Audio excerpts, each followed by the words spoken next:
Hello, everybody, and welcome to DM Writer's Room, a fantastic show put on by us here at TTRP Guide, where we try to demystify the DMing process by going through live, creating self-made Sisyphusian torments in which we give ourselves increasingly ridiculous challenges. It didn't start that way. I want to be clear. It started as us being like, do you want to make a dungeon?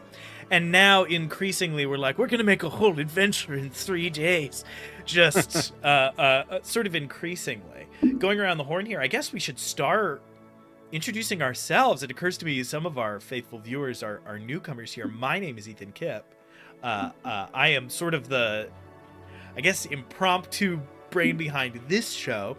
Down below is, and I'm looking at you, that, I assume, is me. Hello, everybody. My name is Spencer Mayo. I'm the Maverick of the group, I'd say. The bad boy. kind of a loose cannon. But I fear that I can't say that because I am the CEO of the company. I can't claim to be the bad boy Maverick because I am kind of in charge. So I got to take that one back. But that's me. And hi, I'm Michael. I'm the biggest brother. Damn it! Wait a minute. Yeah, so you can, I'm sure those of you now or in the future are familiar with Spencer from his incredibly long-running Theros campaign, which just wrapped up. We're about to go into a new and exciting adventure in the fantasy world of Phaedia. So if you're watching this between now and, what would it be? Between now and the 13th, tune in. Tune into that. That'll be exciting. And then eventually, rumor has it that the biggest brother here is going to be doing. We're gonna be kicking off a little video game stream here pretty soon, which is very exciting. Yeah, we still gotta talk shop a little bit about that. What game we're gonna be playing, but hopefully that'll be this Sunday if all things go right. So hopefully you are not sort of tuning in from the blasted wasteland of a post-nuclear United States like, none of these shows are going to happen.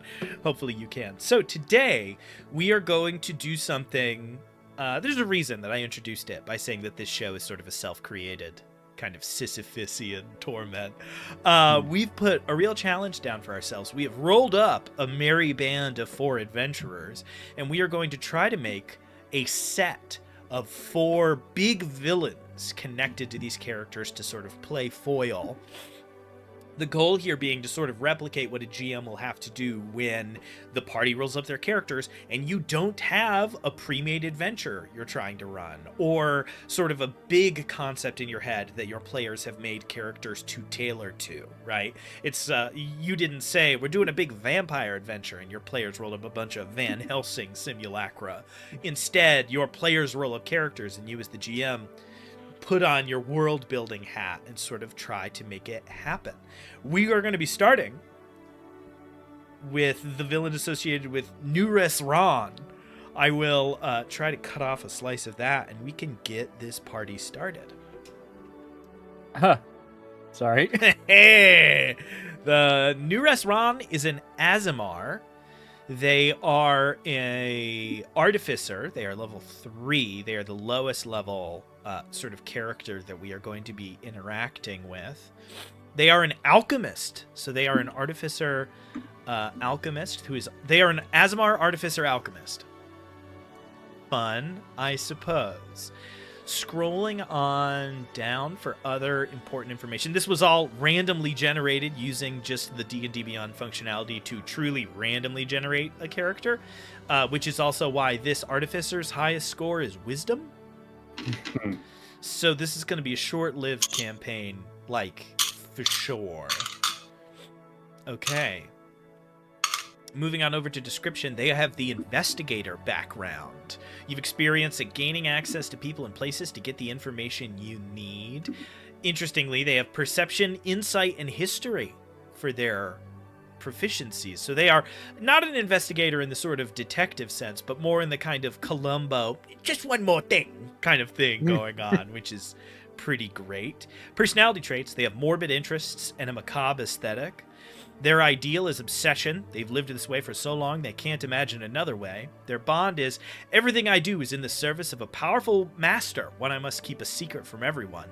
And their Wow. flaw is Dark character. their flaw Right? is I know the ends always justify the means and am quick to Oh my make God. sacrifices. So Nures Ron immediately something horrible has happened to this very low level character. So they're very low level. They're an artificer. They're into insight. They're into history. They're into perception.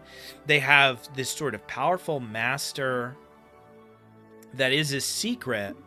And they have this sort of morbid and macabre energy going.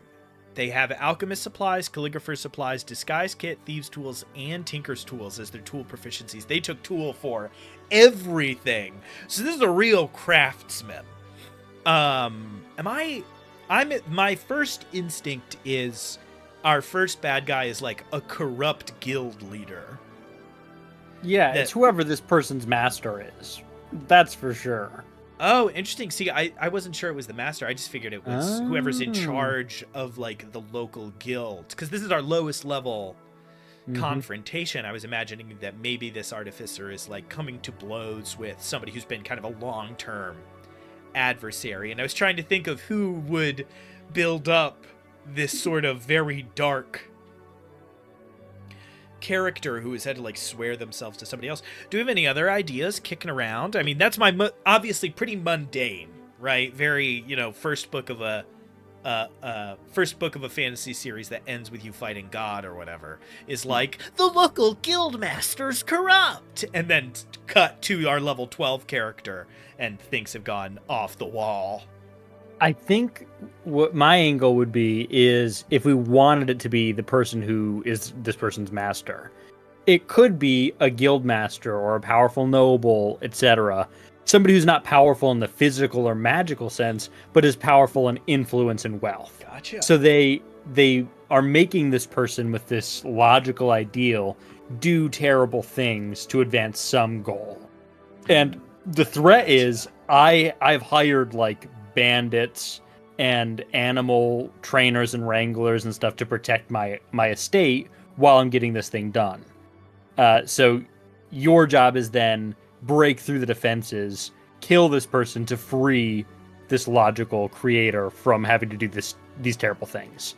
They'll still do bad things probably. It seems like maybe a neutral evil character, but maybe not quite so bad as what they're being forced to do now. Yeah, I didn't even look. Did it generate? It did No, not it generate doesn't. alignment. It doesn't. Okay, so I like that. I think that Nures Ron is an Azamar artificer. I think they've been chained in some way to this elite figure who is not either tricked them.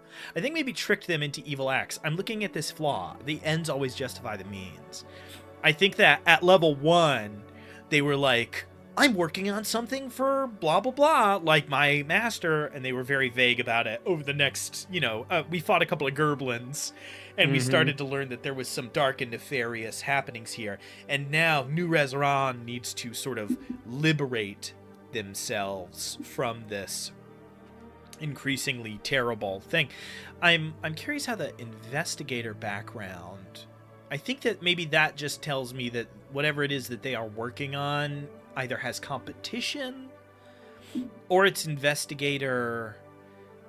It could be something ancient, right? That would fuel the original. Oh, and the history quest. proficiency. Yeah, so you're going into these crypts in former locales, ancient cities, dealing with the gerblins and whoever else is there, and collecting and investigating some ancient device, getting the pieces and bringing it back to this person. Then the level 3 reveal is, oh no, this is a world-ending item.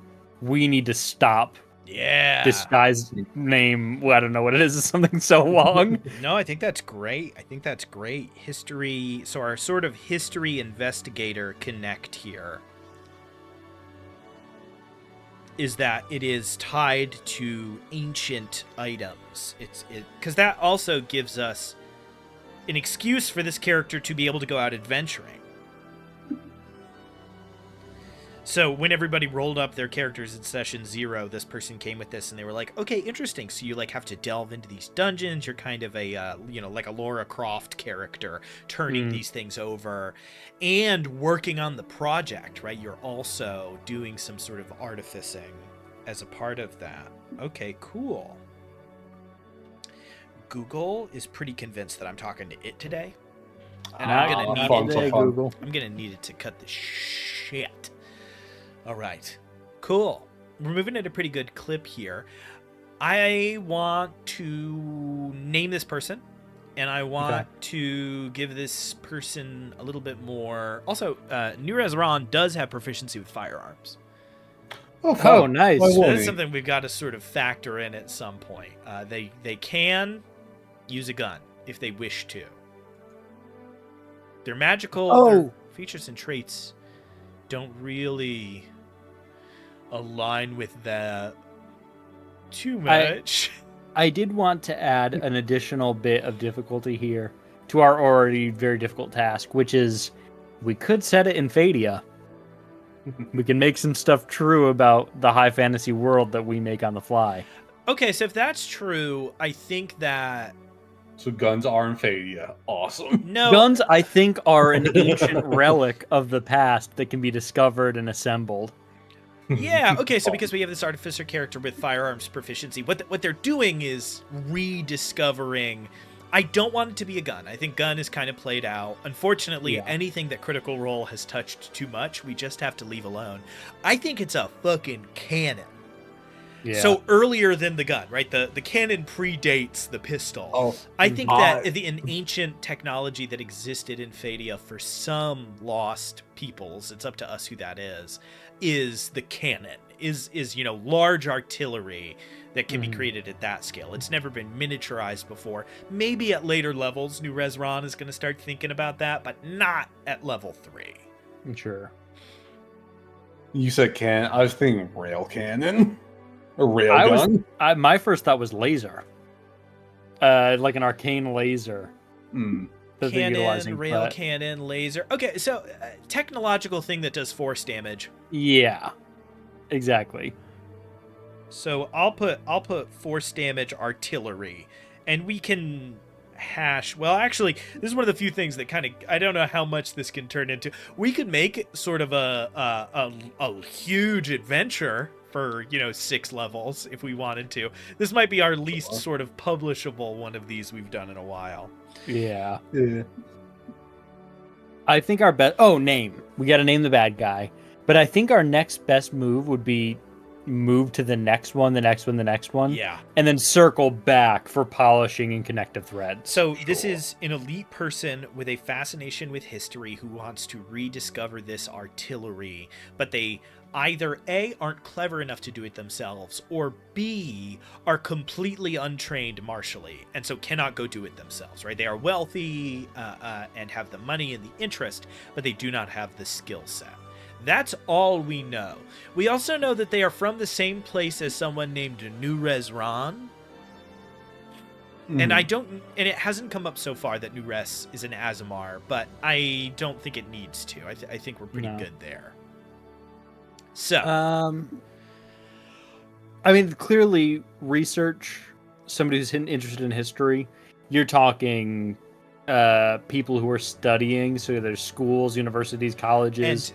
And Fadia's high fantasy, which means it is sort of medieval fantasy. So this person needs to be exorbitantly wealthy to have the free time to do that, right? This is not, there's no broke, up until like the 1800s, there's no broke people studying anything anywhere.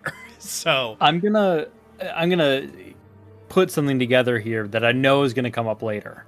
On my character sheet, there's a reference to school, library, etc. So I think that if we can make the overarching plot be this person is an offshoot of a college who is doing research, so he came from a school Gotcha. and is doing this thing. Not necessarily the school's responsible for it, but they also know about whatever it is that he's been researching. He could have gone rogue. So what is the name? So I think that we can get the title and then we can do the name. I think the title, if a magister or an arch wizard or the dean is somebody who has a great deal of power and has the magical gumption to back that up, What do we call an archwizard who can't cast spells? They just know everything. It would be a researcher. Yeah. Or an archivist. So there we go. I was saying put a title on it. So archivist. Yeah. So is this? Do we have? I don't think they're the grand archivist. They might be the. Is this Not a just, high archivist? Maybe. The high archivist, the ancient archivist, Or archivist to the crown, something like that. Hmm. The royal archivist, blah blah blah. I think that works. archivist numero uno. And It depends on how important we want this lower level person to be. okay, They're rich and they have a lot of knowledge, but are they like one of the people in the school, or are they an archivist who has gone rogue? I think they are. I think they are connected to the school still, and they are just doing this. So I think that the royal archivist gives a little too much power, so I'm going to kick it down literally one notch. They are the ducal archivist. They are the archivist for a duke, for a duke's duchy, which makes them a ducal archivist. So they are the ducal archivist. This is normally, I mean, I can give you some fantasy. I mean, the ducal archivist, like, Milthrendal. I think you went a little hard. I think you ended in elves. I think you landed elf. Badia, baby. Milthrendal. Can we get that that's a little. I'm getting a little caught there. Milrendal is better than Milthrendal. If we just drop the th, Milrendal is a little bit more of a. It could just be Milren. Milren. Yeah. That Milren, Thyressa. It's a woman, absolutely. Can I pitch ducal archivist Milren Thressa? Hey, yeah. Sure. There you go. Milren Thressa? That sounds more like a name to me. Yes. Mm-hmm. So the ducal archivist Milren Thressa has a great deal of technological know-how and a considerable volume of money, but is not a particularly adroit caster. And so instead, this fight is probably going to be, they're going to have kind of a leader stat block. They're going to be buffing allies, mostly through word of mouth, sort of like 4th edition War Master more than anything else. They tricked New Rezran into these terrible crimes to try to develop this artillery thing that they are going to use for imperial purpose. The party discovers this and realize that they can't keep handing this technology over, and that in fact the archivist Milren Thressa has been a problem this whole time. And so New Rezran is forced to confront their former master. Absolutely sunk it. Good level 3 quest. We're going to do some dungeon delves. We're going to fight a couple of skeletons. We're going to fight maybe a stone construct or two as we get to those higher levels, maybe a flesh construct. And then we're going to kick it off to the next thing after we dispatch Milren Thressa, who will probably have a couple of actual casters, maybe a knight or a guard or two, that is sort of their most immediate servant. Milren also functions as a great initial quest giver and bounty payer. To be like, go do this thing for me and I'll give you 50 gold pieces, and you can keep whatever hoard of treasure you find. Now, I will say, if you were doing this at home, you would come up with this idea, jot this all down, and then you would approach that player and you would say, hey, I have this really cool idea. You said you want to have, I know you went with having this powerful master. Would you be comfortable with them turning out to be a bad guy? Like, would you be comfortable with having to fight them? 99% of players are going to be like, yeah, that sounds incredible. And so you can sort of loop them in a little bit. Some GMs feel like they are spoiling for their characters like that. Kind of spoiling the end of an arc is a lot better than springing oops they're a bad guy on them, unless this is like your 6th campaign together. Like, I know if Spencer, Michael, and I are playing in a campaign, I can make Spencer's dad the bad guy. Like, I can just do that and he'll be like, father, like, he'll have no problem. You son of a bitch! How could you do this? I trusted you. Do you remember the lake? Do you remember? My brother Tommy, he died there. Like, we can just go. But, you know, if you're a newer player, yeah, exactly. I'm not you. You're going to want to pitch it to them. Try not to bite off a little more than you can chew. Moving on, we're moving up in the world. We go from tier 1, jumping into tier 2 for Pedeb. I just realized I put myself in the 2 opening positions here. The double open. Fuck. All right, our second spot is for Pedeb. Let me... Now tell us about Padeb. Tell us about his race, his class, his etc. Padeb is a Yuan-Ti pureblood. In the world of Phaedia, we're not sure what that means. A character, actually an upcoming character in the world of Phaedia has established that a Yuan-Ti is in fact somebody who prays to a snake god for assistance, and one of the common forms of assistance that is given is a sort of serpentine form, which is remarkably similar to a canonical Yuan-Ti. Just without some of the sort of yucky pseudo-Aztec flavor, right? They are brought about as having conjured from mortals worshipping snake gods, and they are incapable of feeling empathy. And that's sort of what clarifies them in the world. If it wasn't Gary Gygax projecting onto, South American peoples, it would be kind of a cool concept to be like, what is it like to be a character who does not have empathy? Like, what is it like to move through the world as them? In the world of Phaedia, I'm not sure what side of that we come down on. I'm not sure how much of the Yuan-Ti we want to keep. It's largely up to whoever's playing. Yeah. I'm going to have to sort of translate this a little bit. They are a very specific thing. They are a Golgari agent. What that really means is they are a literal, underworld worker. They are somebody who knows about the subterranean paths around this and other cities that they might go to. They have connection with thieves guilds and the like, which is very much made interesting by the fact that they are for sure a paladin. They are a paladin Oath of the Watchers, which is kind of fun. What even is the Oath of the Watchers? Let me look up the oath and I'll read it out. Interesting one. Yeah, I don't know. Literally, I know nothing about it. The Oath of Watchers binds paladins to protect mortal realms from the predations of extraplanar creatures. Whoa, yeah! Lay waste to mortal soldiers. Thus, the Watchers hone their minds, spirits, and bodies to be the ultimate weapons against such threats. That's crazy. So it's perfect that this sort of Yuan-Ti, this Yuan-Ti is willing to work with these, underground kind of thief groups, because they are not here to fight crime. They are here to fight extraplanar nightmares. They are a member of the Phaedia BPRD. For the uninitiated, that's Hellboy's Bureau of Paranormal Research and Defense. Very good stuff. I love that. So, all right. I got to throw out, and just a thought. We already have established that there's this ancient technology that is trying to be harvested by this school. The first guy was the archivist who was after that technology, putting it together. We said maybe it's a firearm, maybe it's a laser, maybe it's a cannon, etc. If this is an extraplanar paladin attempting to stop those threats from approaching, I do think we circle back into some sort of fucked up laser that they are attempting to put together. So this guy has a reason for following this plot line, where it's like, oh, I know that this is the thing that's going to be a problem, so we need to stop that threat. So because this person is a Golgari agent, they've got some real wild personality traits and stuff going on. Spencer, I want you to stick with... I like that path ahead, so I think we should definitely stick with that. Personality trait. Sometimes I think this fits okay.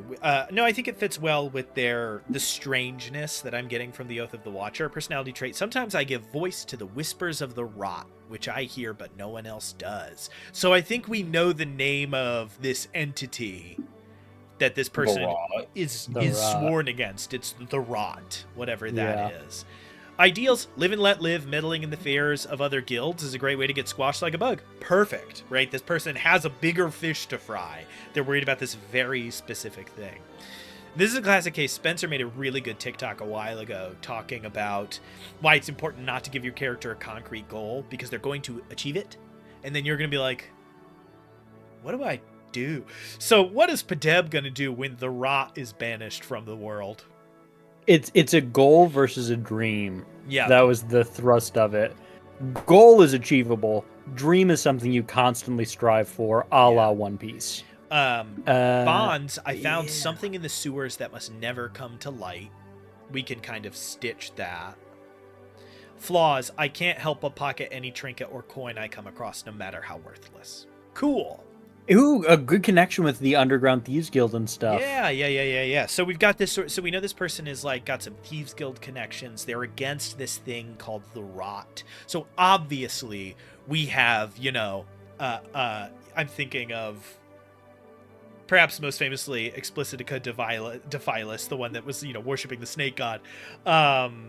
In classic D&D, that's from like a huge adventure. I think that we're dealing with, Coronax Vinkoth, scion of the Rot, this person who is sworn to this extraplanar entropy. That's crazy. Yeah. This being of decay that is outside the world, that the Watcher, this particular Oath of Watcher, is constantly looking for. Spencer, how do you want to connect that to your sort of central thought there? Did this ancient peoples, did they worship the Rot? Is this a thing that they prayed to? I think that it would be like, you have found out about this location, and so have others, as you're doing this initial up to level 3 hunt for items. As they're going through, they're finding hints about worship of this extraplanar entity. Maybe a cult begins to spring up around some of those things.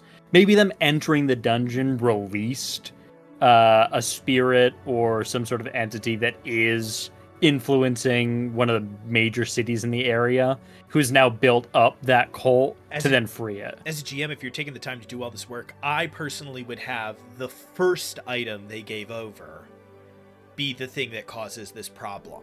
So it's way before they're worried about that archivist. They turn that over. They get to the point where they're fighting the archivist, and hopefully somebody goes, wait, what the fuck was that key for? And they're like, what? And they're like, that key we found in the first section. We had to fight like 50 goblins and a skeleton and a necromancer to get that key. Where the hell's that key? And then they find a letter that's like, thank you for your delivery, signed K. And it's got, a wax seal of a skull, some shit like that.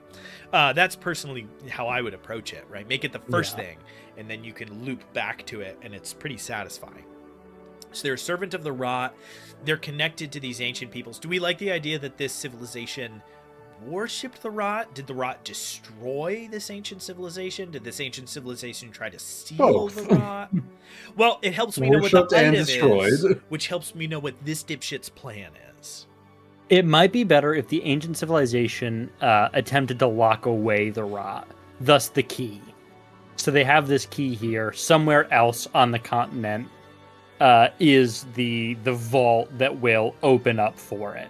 So that way the party can approach, stop this cult from using the key to unlock the Rot in its full form. This also, my favorite trope in fantasy, which I love, and anytime you've got level 6 characters you get to do it, is this key won't work, right? This person's not powerful enough to release an extraplanar entity like that. So you also get to have the really fun GM thing of plan for the TPK. If they fuck up and die, what happens? Because it's not the end of the world. This random, CR, because level 6 party, this bad guy's gonna be what, CR3? Like, this CR3 jabroni isn't gonna unleash the Rot on the world. So they're gonna do some other stupid shit. They're going to unleash, a very powerful creature, and that's going to be a problem. So they're a servant of the Rot. Scion of the Rot. Yeah. Stop, because I love a scion. You know the deep and abiding love I have for. I love a scion. I love a scion. I love a primogen. I love a firstborn. We both, Spencer and I, if there is a dream world, we'll pencil it in. We'll find a way. The creature lives only in dreams. Hell yeah, it does. I like minifying stuff. A little Rotlet comes out. The minions. Sure. Spencer finally writes a full campaign around killing as many minions as possible with his bare hands. Pideb, the Yuan-Ti Pureblood Paladin, needs to fight somebody. And so we need to give them a name. And I need to know a little bit more about, do they have a cult? Right? So we know they're trying to free the servant. We know they already have the key to the Rot. We're going to give that a little bit of a more robust name if we have time to circle back. Are they powerful because they're connected to that academy? Are they powerful because they have a cult? Are they powerful because they are a solo dangerous person who has so much money from academy funding that they've brought on an entourage of mercenaries? And so we go full The Mummy, right? We have this guy with this big hat and this key reading a book and looking at a big stone thing, and he's like, blow the door! And a bunch of dudes with dynamite run up and explode the door. Where are we headed? I would like to do a mirror with the paladin hearing the voice of the rot. Yeah. I think that this researcher for the college found secrets in the same way that the paladin probably did as a younger adventurer that opened their mind to the rot, and so has built a cult around them. So it's that they're more of a warlock than anything. They're opened up to this power. They're amassing followers. They're going to go and attempt to unlock the scion of the rot. Okay. To spread it amongst the world. So they hear the rot. They have this cult entourage. They already have the key. Our party defeats Ducal Archivist Milrin Thressa and learns through their letters and writings that they had already handed one of these more dangerous artifacts over to this other extremely dangerous person that they're connected to through the school. We find letters that are really threatening, may the rot take the world, may all things pass into decay. We can sort of pepper in some language that'll let the party know, like, ooh, we actually do have to go chase that down. And at that point, Pedeb's character should be like, they speak of the rot and want to go do their personal quest. Mm-hmm. They chase it down, they find this person. So this person's a warlock. Do they work for the academy, or are they funded by the academy? I think they work for the academy. I would say this would be like so the we have linguist. A villainous ass academy. I think that, funnily enough, it is an interior rot. I think the academy could have been evil, or it could have been, not that way. But through these studies and experiments, they have gone off the deep end. We love reflecting back that, right? Like they're going after this entity called the Rot, and it's this corrupt political organization that's at the top of that. It's very fun. So I don't think we actually need to know much more. I need to know what you call a linguist that's this important. So we have the Ducal Archivist, which is an archivist working for a duke. Now we need a linguist who's working for the academy. So are they just linguist gonorrhea cracks? Are they high linguist Omadai, Baril? First of all, Omadai Baril. Solid. You can just write that down. I pulled up linguist synonyms here.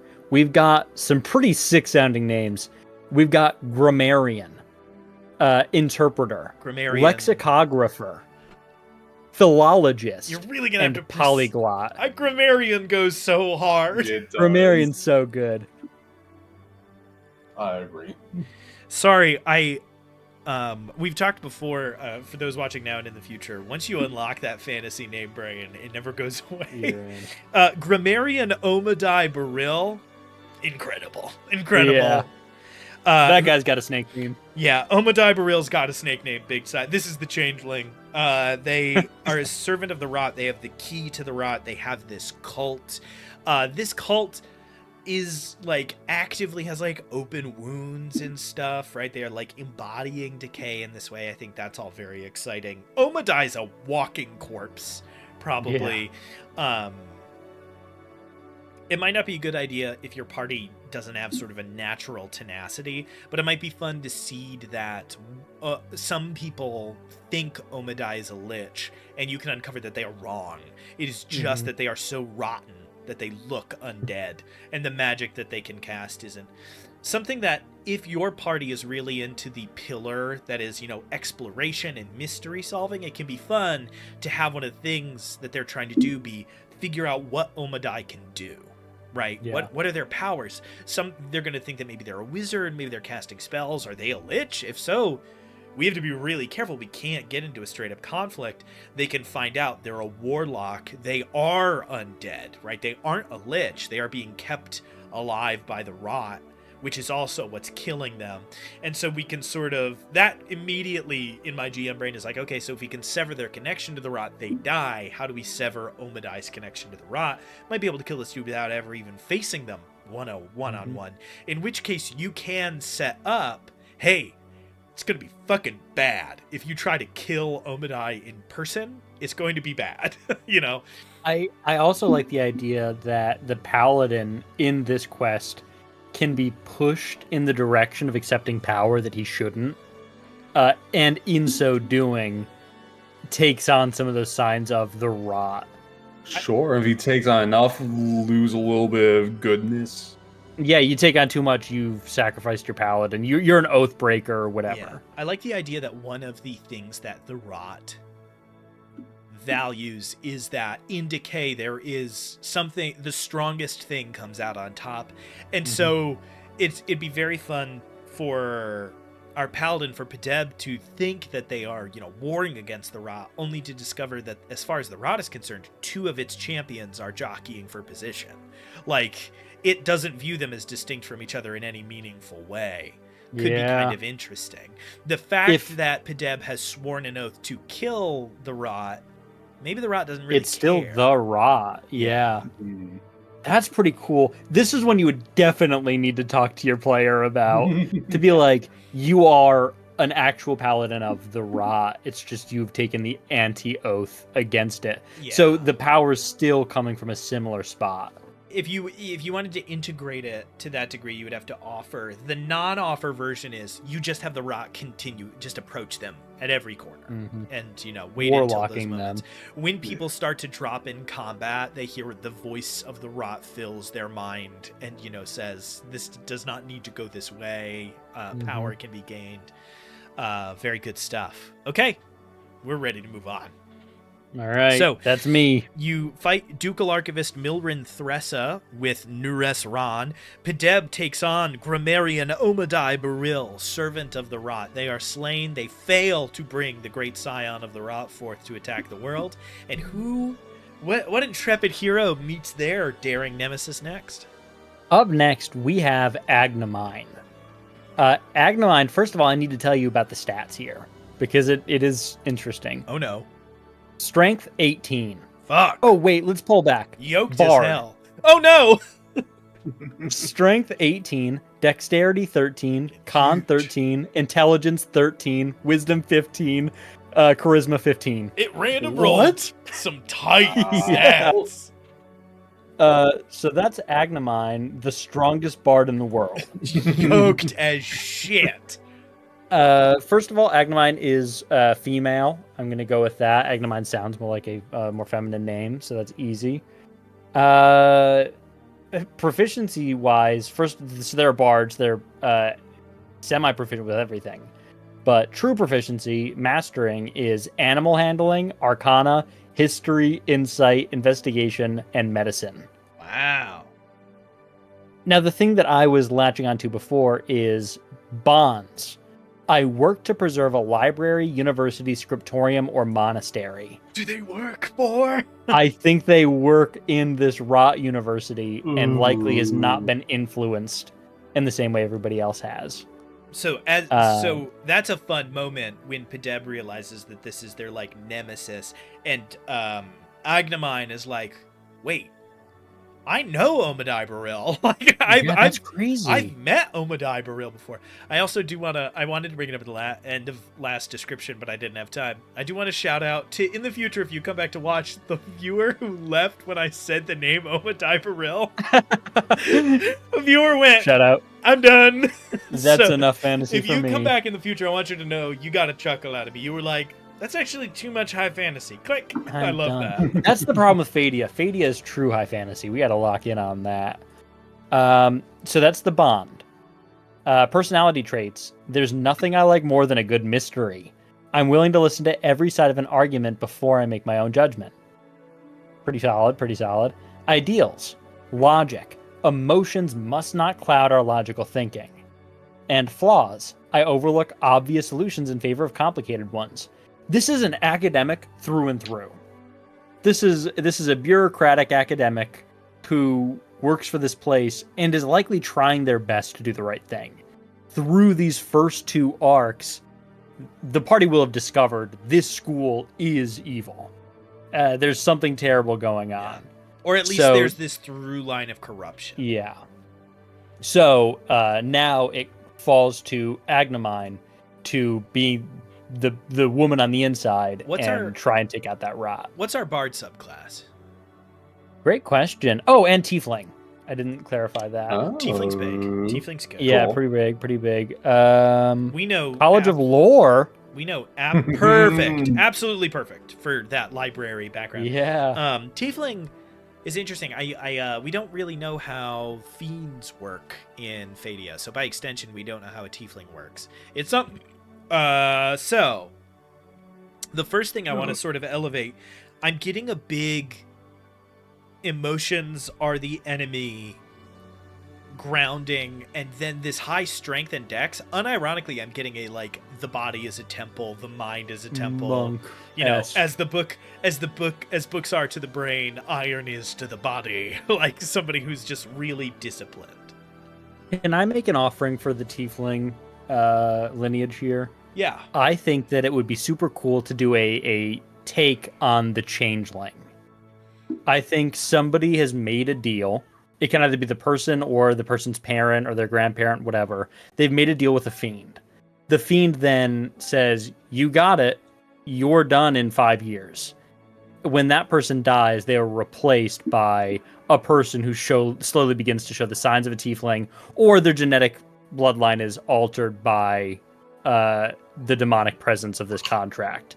Okay. And so their offspring becomes a tiefling. Sure. What did you mean by done in 5 years? I didn't understand You're how dead. that connected. You die in 5 years, and you are then replaced by... so it's like, I want incredible wealth. They say, great, you can have incredible wealth for 10 years, and then I'm going to replace you with somebody else. Yep. And then you are going to die, you are going to become a servant in hell, and I'm going to replace you with somebody that can enact my dark will on the world. Mm-hmm. And the tiefling is that dark...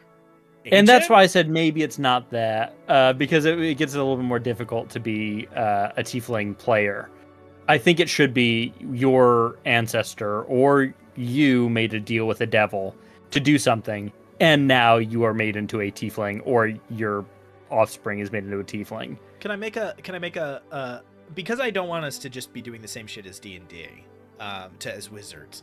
Can I make a small lateral thing?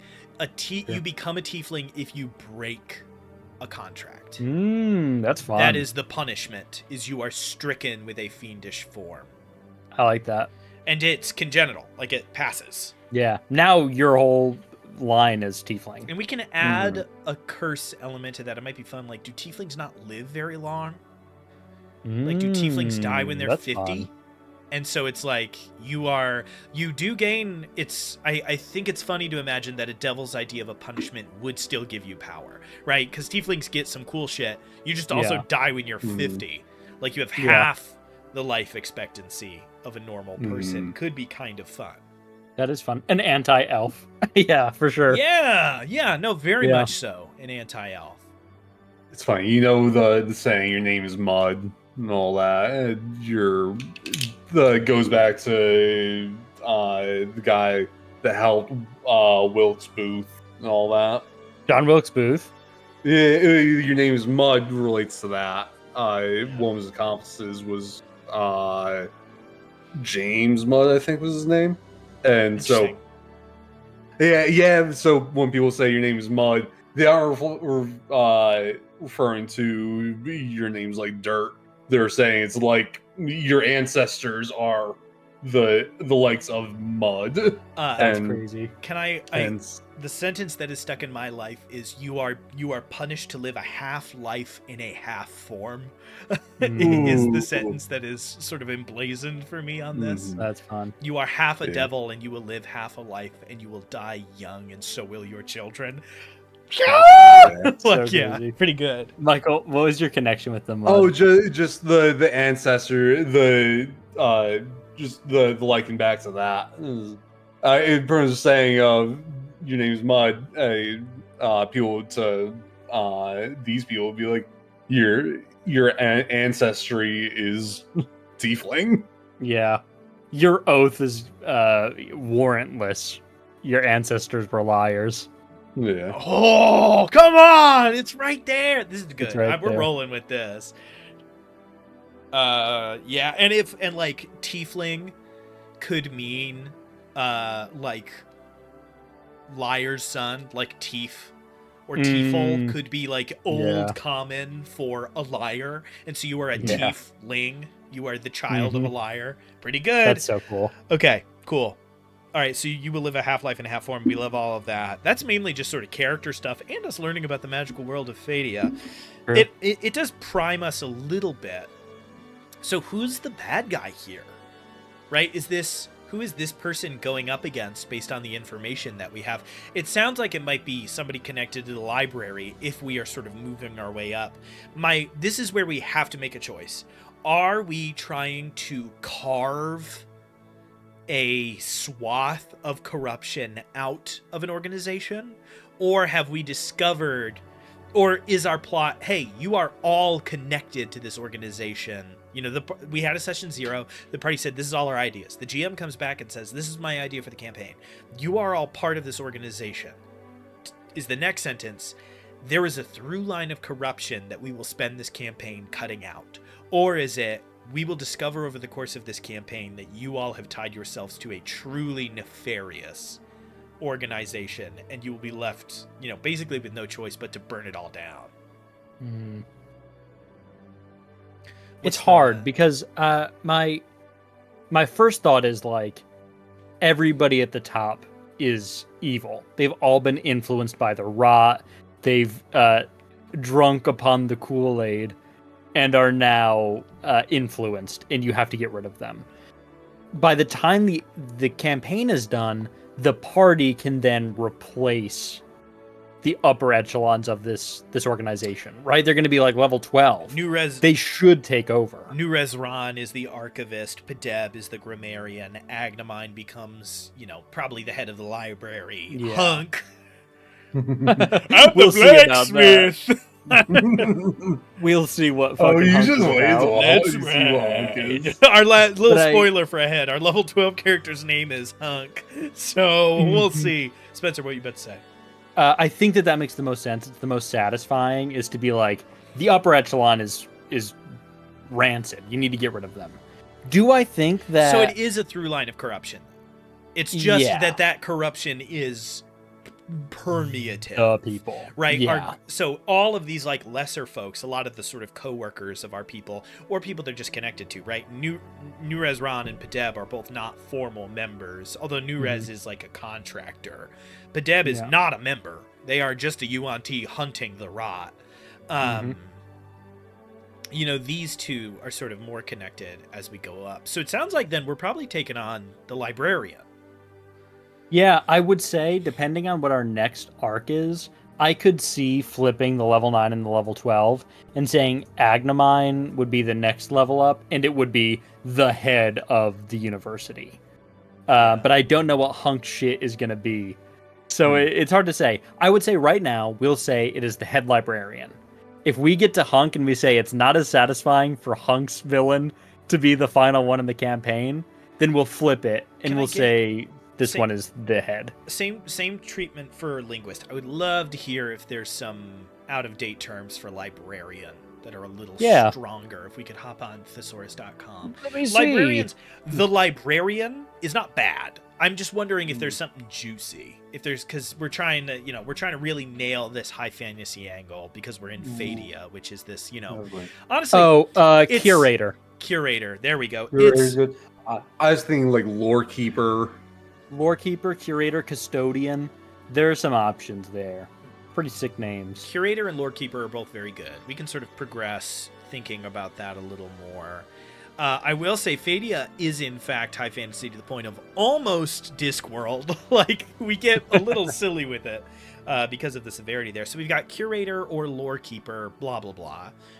What evil, dastardly daring do is this person, because we need to have actions, and it's hard for the party to assault a massive, well-defended library. So instead, they should be stopping something. What is the curator doing that specifically Agnemine, a tiefling who's yoked, who believes in training the body and the mind, who's often gets into complex problems, who's obsessed with lore, who has this curse. What's the connect there? I think we can take a page out of your Theros, where the moon, the creature that was the moon, harvested knowledge. Yeah. I think that the rot might do something similar. And so there's this like great library of Alexandria that is going to be consumed by the rot via the curator. Okay. So when you interrupt Omadai Baril, you discover notes that, you know, the Scion, when the Scion emerged, they were going to offer a great sacrifice to the rot, and that sacrifice is they are going to try to complete a ritual that will sacrifice the collective knowledge of the library to the rot, and not just the page on the books. Like, people will forget the knowledge that is offered up. Okay, great. So it's this huge sacrifice, and I love that because that means they need all kinds of shit. They need sacrifices, they need components, you know, they need a ritual of contact with the, you know what I mean? I think around this great library, there'd probably be a handful of towns. And as the party approaches the first town, they find it like locked down. People have already died. There's whatever's going on. There are town criers from the other neighboring towns saying like, this is happening here. This other thing's happening over in this town. So the party's like, we need to stop this main thing. These monsters that are attacking, these sacrifices, whatever. And then after solving those issues, we'll move into the library where the overall plot is occurring. So there's these sort of radiant effects that are happening because this ritual, maybe this ritual just takes a month. Like maybe these books are offered one by one, and each one takes hours, right? You offer one book, it takes 4 hours. It's difficult to contact the rot because it is still sealed, because the key is sitting in Jerry's bag of holding still. So they haven't, right? If the Scion was here, this would be game over already. It would be channeling this magic much faster. It would just walk through and it'd be ripping them apart. Exactly. That's the Scion. So you're continuously hamstringing at every bend, right? This plan that they're having, but they're still trying to go through with it. So what kind of creatures come up when the rot is being channeled into a place? I don't need anything super specific. I just want enough that we can sort of flavor this villain. That would be rotlings. That's the first one. We got a couple of rotlings. I think it's very similar to shadows in terms of stat block. You basically can't see them. They come in. Invisible stalkers, if you're going for higher than shadows. Things that are just entropy manifest. Small, manageable. But if you're just a commoner, you're gonna get fucking destroyed. I think that maybe this is where often GMs find themselves in a situation where they need to shoehorn famous D&D items into their homebrew world. I think we found where spheres of annihilation come from. In Phadia is the rot can produce these essentially black holes that are fed things, and when you feed things to it, they don't go nowhere. They are fed to the rot. Like, that's what destroys them. They are unmade. Okay, Rotling, Sphere of Annihilation. We're doing this sort of shadow thing. I love it. I think it's very good. So the curator,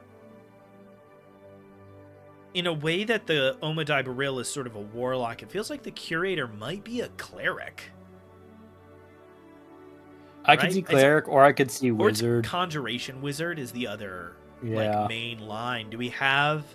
I'm just trying to give a little bit of texture to it. We can just name them and move on, and they're the curator, right? And their attacks wouldn't be class-based. They would just be based on channeling the forces of entropy and their sort of great breadth of knowledge. I'm just wondering, is there a theme we want to put on them other than rot? Because I think wizard. I think a hyper-intelligent enemy at this level makes the most sense. There will be plans on plans on plans in each of these towns as this is being summoned. It's a person sitting there for 30 straight days, channeling magic. I feel like a wizard makes the most sense. So this curator is living that wizard life, and they are enacting. It's interesting what an untrained eye would assume would be transmutation or something. It is an act of conjuration, right? Yep. You are summoning these. You are summoning the presence of the rot more than you are doing anything else. Okay, name. Lord Keeper or Cassius? Cassius. All right. First up, yeah, Cassius. Small piece of information for the second name. Cassius or Cassius? I didn't catch the... I thought Cassius, but... Cassius. Nope, that's fine. I literally couldn't hear it very well. Sorry, I leaned back from the mic for 1 second. No, totally fine. So it's Cassius. Can't be Clay.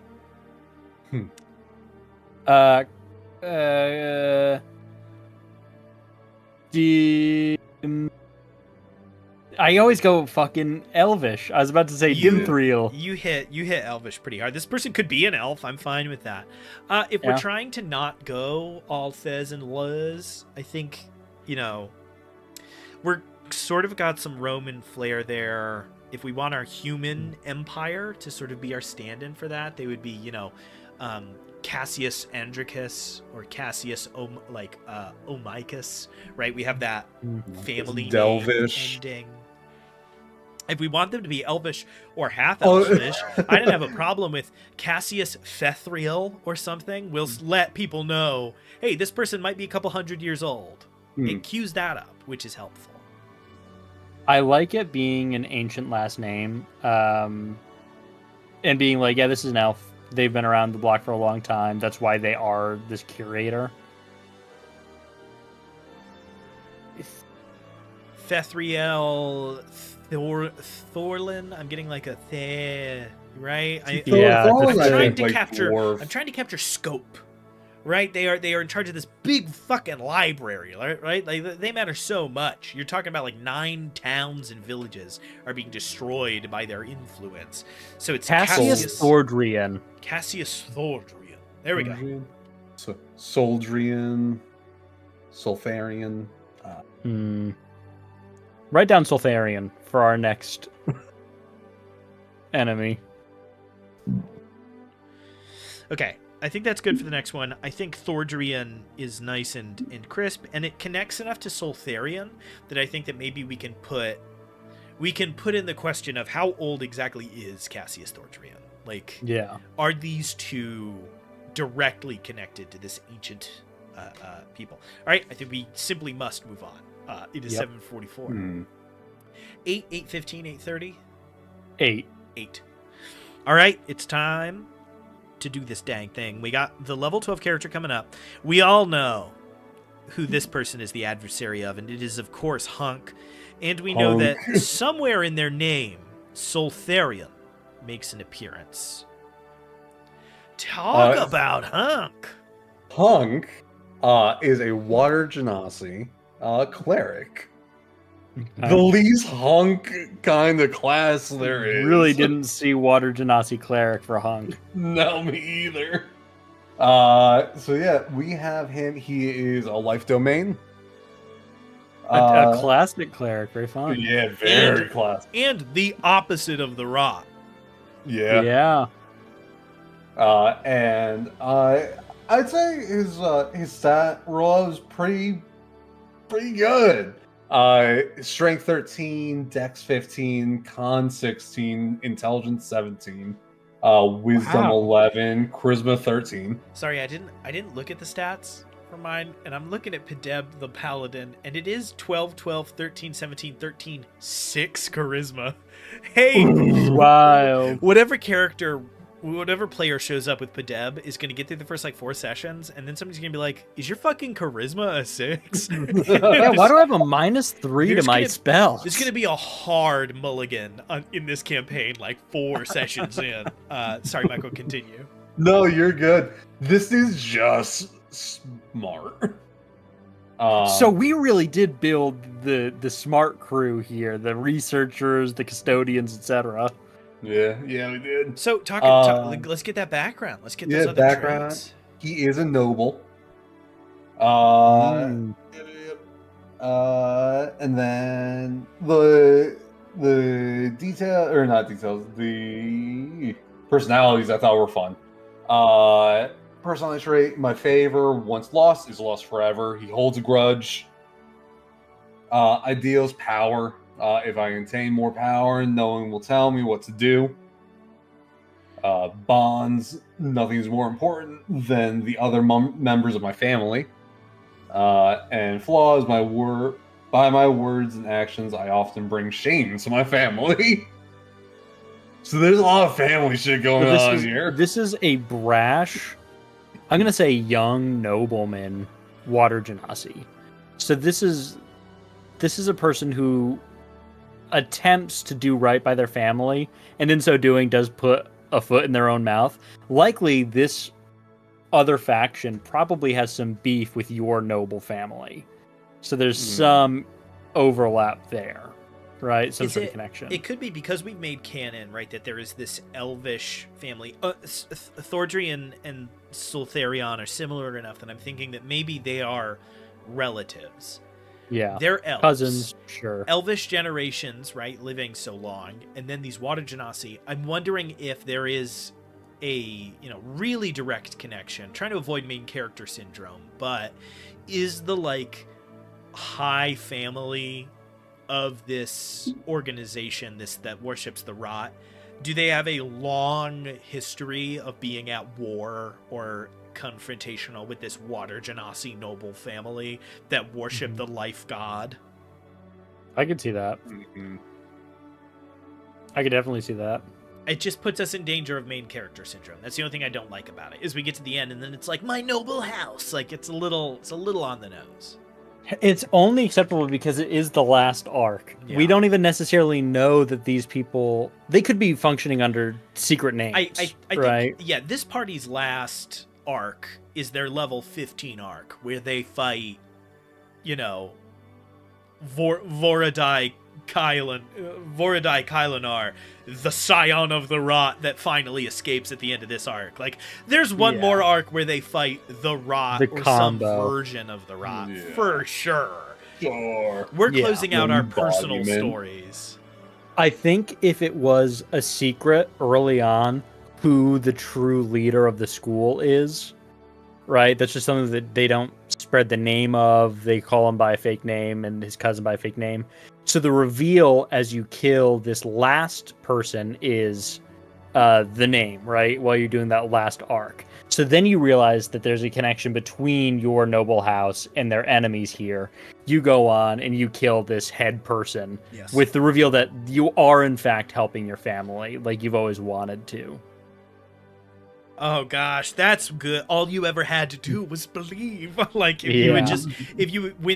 When you stopped trying to help your family and started just trying to help, you stumbled into what you needed, is very good. So, secret name, discover feud, connect.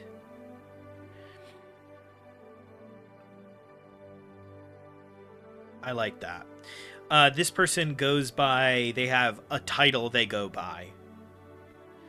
And I like that because we've set it up, right? This person who's very disconnected is the Ducal Archivist, Milrin Thressa. You probably just hear the Grammarian for a little while before you find out that is Omadai Baril. That's when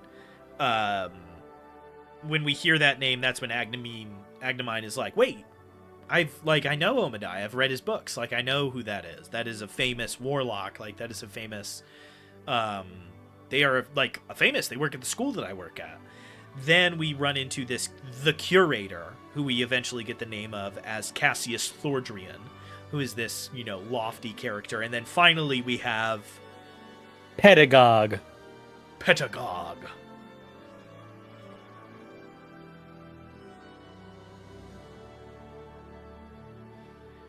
Is that G-O-G-E? And we don't have a name. G-O-G-U-E? D. It's P-E-D-A... P-E-D-A-G-O-G-U-E. Get the fuck. Pedagogue. Okay. It was fun. I was kind of close-ish. So we have Pedagogue, or the Pedagogue, which is this person that is in charge of this institution. The Pedagogue's name is something Soltharion, or Soltharion something. We know that much. What was the last name of the last person? Thordrian. So it could still be Thordrian. Interesting. So we go from Cassius Thordrian, which is sort of a mix of modern and ancient, to Soltharian Thordrian. Yeah. Pedagogue, Soltharian, Thordrian. Yeah, that would probably be the patriarch of that family. You're just like, oh shit. Soltharian is Yeah. of indeterminate age.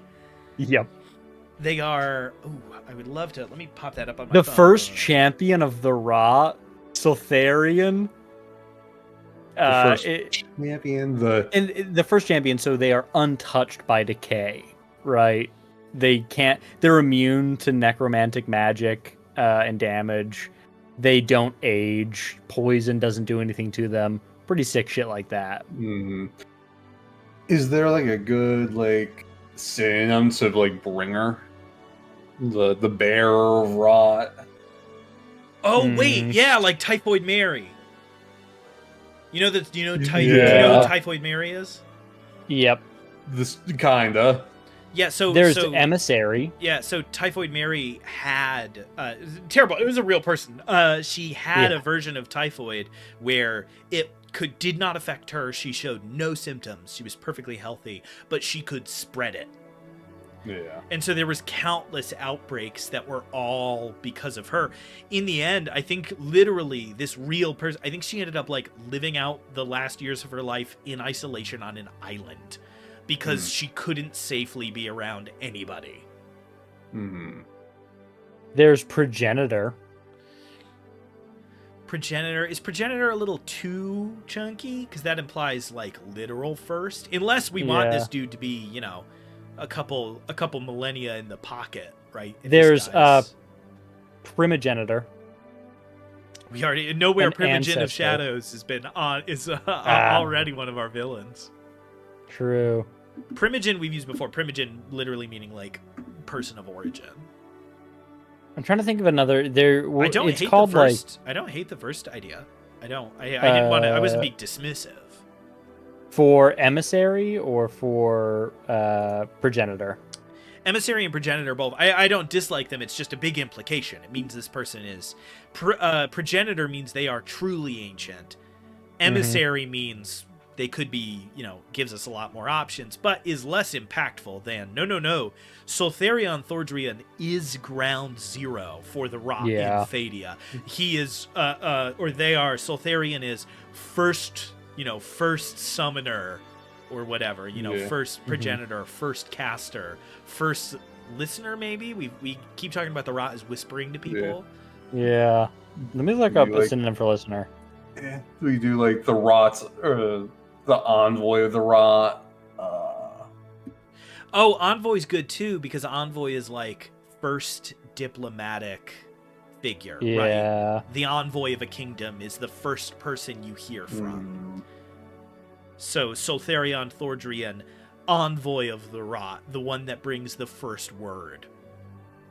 And I think that it makes sense. This person was around during that ancient civilization that we first had the party encounter, and has amassed power, wealth, and influence, so much so that they started this school, fed the information and cursed knowledge to the heads of the programs to then go out, seek out this vault that they know the Scion is encamped in, the weapons that they need to take on any threats they might face, etc., etc., etc. And this is perfect, and then you can seed the name Soltharian Thordrian in those old ruins and along the way until eventually you discover they're trying to find like the name of the pedagogue so that they can track them down, so that they can cast. There's a lot of spells that you need to know enough about the creature. They find the name and someone's like, wait, it can't be the same Soltharian Thordrian. And then it's like, no, it's the same. This is the same person, right? This is one being that has for generations been doing this. I'm going to check something. I think I'm right. We're close. So we would be fighting something that's just a scooch under a lich. The highest CR that we can really rock with at level 12 is CR 17. Lich, straight up and down, is CR 21, which puts us a little bit out of reach. But the Eldritch Lich is a good jump-off point. This is from Spelljammer. The Eldritch Lich is our sort of alien out of time Lich, and that's CR 15, so we can kind of split the difference. There you go, yeah. This person can be some version of a Lich. Yeah. Right, they have been alive this whole time, and it's not a fucking coincidence. Yep. I think that works perfectly. And then when the party needs to fight the Scion, that summoning that they had interrupted before has enough energy that this Lich can activate it. And then they fight the Lich, defeat him, and then as a party they say, now we need to defeat the Scion of the Rot. And then all of this is done. We replace the higher-ups and all that jazz. And I also like that because we get to have probably the scene I'm visualizing, assuming it goes to what the GM's plan would be Soltharion is dying, having been defeated in this fight, and just sort of, calls out, I cannot bring forth the Rot, I have failed, but I can bring its Scion. Like, from my death, let it be born anew. Rip a hole in the world. And this thing goes out. They have failed completely. The Rot is not coming through today. But a probably revised Death Knight stat block is going to come through today, and shit's going to get crazy. And then we have our levels, and then you spend 3 levels fighting boars in the woods to get ready to take that on. If I can, I don't know if Dark Souls has done this. It feels like a Dark Souls thing. Where he dies and this Scion bursts forth of him. I would say yes, but the party's going to be thoroughly fucking walloped. He just leaves. He thinks nothing of these things. He's beelining to whatever it is to bring the Rot in. To do that in a way that decreases the chance of the party insisting on it being a fight no matter what you do, you could have, as he dies, this like collection of energy that lifts into the sky above, and like it's summoned.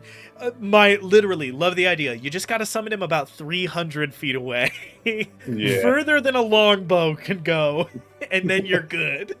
Yeah, because that is look wise. Where Soltharion was rotless, this is the embodiment of. It's the stored up what was in him, basically. Yeah, Soltharion has so much entropy built up over these infinite eons that he dissolves to not even ash, to dust. And this creature is born from all of that. If I was GMing this, Soltharion would die. A sphere of annihilation would appear. That would be this infinity of entropy that he had created, and this Scion would step out of the sphere of annihilation. And if we had seeded a couple of smaller spheres other places that people had seen like instantly destroy things, flashes. Yeah, we have that sort of he leaves as a beam of light. The sphere lifts. You watch as the sphere lifts high above the halls of the college, and then emerging. Yeah, exactly. It's not that hard to sort of stitch that. And then they spend levels 13 and 14 getting ready, and then level 15 they fight it. And then 13 and 14 is them going to where this thing is going, which is probably the capital city. Yeah, it's going to destroy the most amount of people and items and knowledge it can, to grow in power, to then become the Rot. And with that, at level 3, they fight the enemy of Nurez Ran, the Ducal Archivist Milrin Thressa. At level 6, they fight the enemy of Pideb, Grammarian Omadai Baril. At level 9, they fight Agnomine's key enemy, Curator Cassius Thordrian. And then finally, they fight Hunk's enemy. Hunk's family has been sworn under the service of the life to forever pursue this great evil from the past that they believe, probably to their harassment, by their fellows is still out there. They refuse to believe that this thing died. They're like, it couldn't have died. We would have known if it had died. It is still out there. It is still a threat. And it's Soltharian Thordrian who we fight at the 11th hour of the world before this thing happens. This great ritual fails, but a lesser summoning occurs and puts the world, the continent in jeopardy just in time for us to hit tier 3, and we take on this final challenge. It's 801. That's solid. Yeah. If I were playing in this campaign, I'd be eating it up. Time of my life. This is great. So good. Could we publish this? No, it's so specifically built around a party. But what we've done here is shown how you as a DM don't need to go into an adventure saying, like, this is a vampire adventure or this is a blank adventure. It is a party-specific, built around their backgrounds adventure that we random rolled. Yeah. Just like your players will be bringing you information that they likely have randomly generated themselves or through tables. So you can do it. You can come up with a through line. You can give them a shared backstory, let it rip, and get you to like level 15. We've also got a pretty solid bounty board of this evil organization. So although we could totally use this. Certainly couldn't publish this as an adventure, but as a united group of adversaries that you could have the party encounter.